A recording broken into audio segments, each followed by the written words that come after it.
gotten so I'd gotten so sick of these kind of conversations about pixels and picture quality and truth and beauty and all these things, and I thought, well, there's something interesting in the worst. Their behavior is the worst, so let's use like the worst. Let's buy like $12 cameras and edit it on VCRs, and like it was really great for me. Yes. Okay. Speaking as a Nashvilleian, Yeah.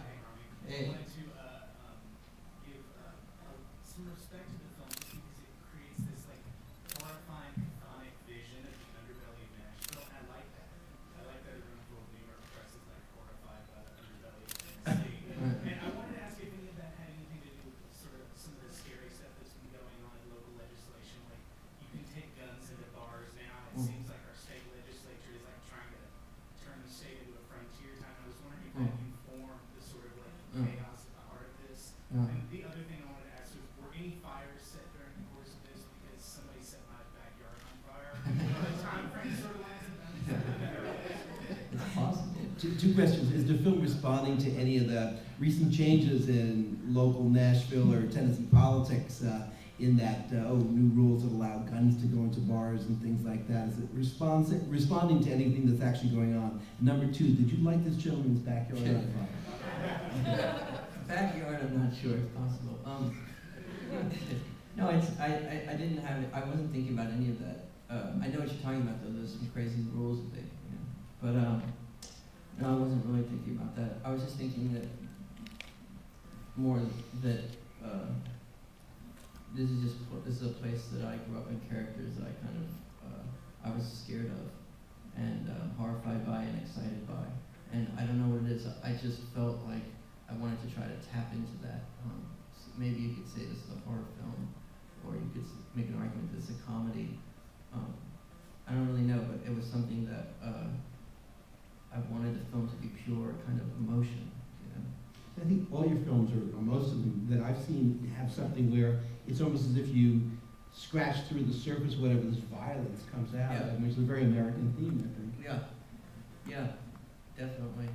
I had when I went to school, one of my best friends, he was like this, I guess he used to say he was an anarchist. He was this kind of crazy Jewish kid who would blow toilets up and stuff in school, and I always really admired him.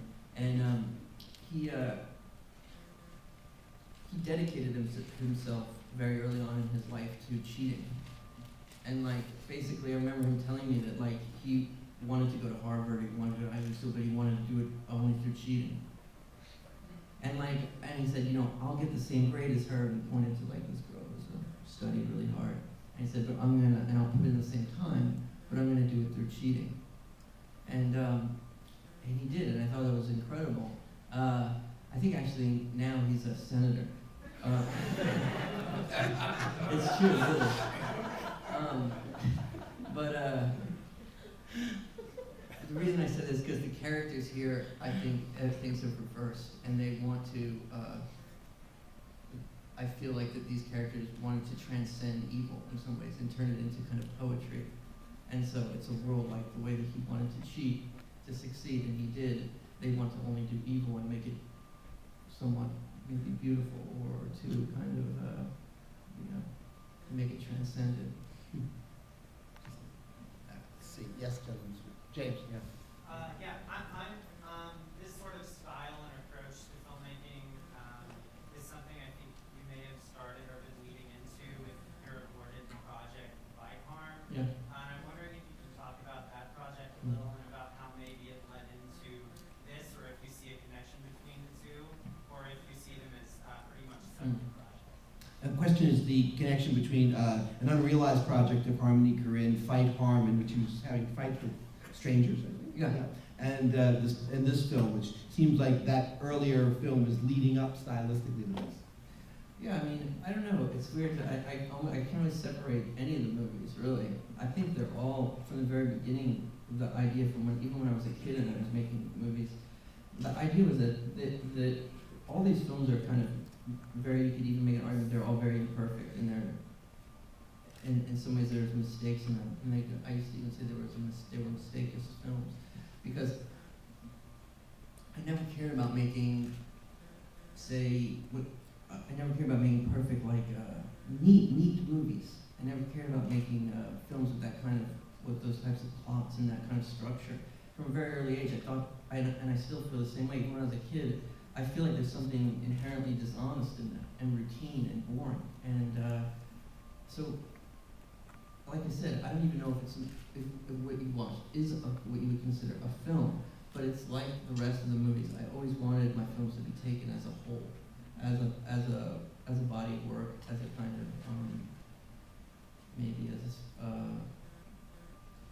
something that spoke to an idea, a specific idea, or a specific feeling mostly, is what I've been after. Something that was more raw and hard to describe.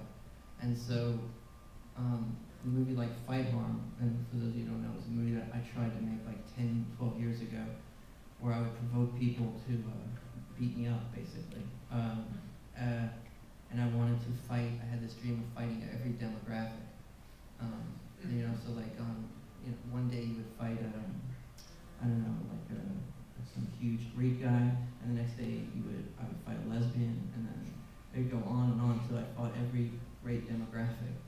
And I wanted it to be a feature, and I was delusional at the time because I had dreams that it would maybe play in like a Cineplex or something. And that because I always loved Buster Keaton, I thought it was kind of like a Buster Keaton movie. I think after like 4 fights, I was arrested a couple times and had my bones broken. And so I abandoned the project, but it was actually very funny. I think it's related. How much footage survived from that? I had a couple of houses burned down, so some of the tapes disappeared, but I think my wife found a couple. There's like 4 fights, which last about 2 minutes each, I estimate.